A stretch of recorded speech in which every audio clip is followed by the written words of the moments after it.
Daniel 11:19. Veyashev panav lemauze arzo venichshal venafal velo yimatze.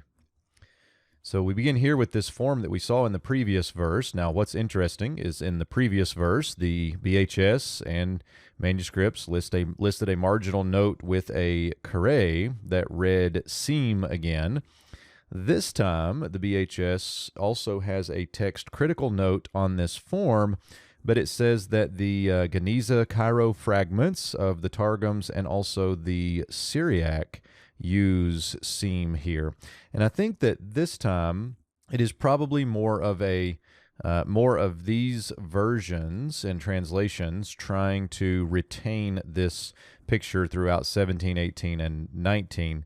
And so I think that this text critical evidence is maybe a little bit less persuasive than the caret from the previous verse, though in the previous verse you know that we went with the hifil imperfect third masculine singular of shuv. And so we'll do that again here with that vav conjunctive. And he will turn his face to the fortresses of his own land, or to the strongholds of his own land. You might recognize the word uz or oz here, referring to strength.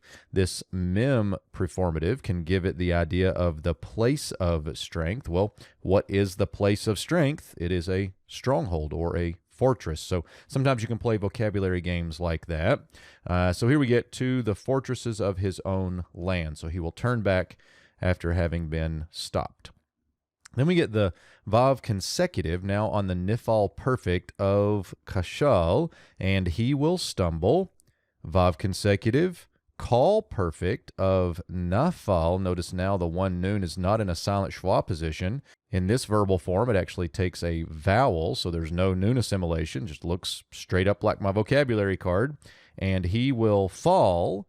Then we get the vav with the negation, and now the nifal imperfect third masculine singular of matzah, and he will not be found. Notice that nifal passive be found.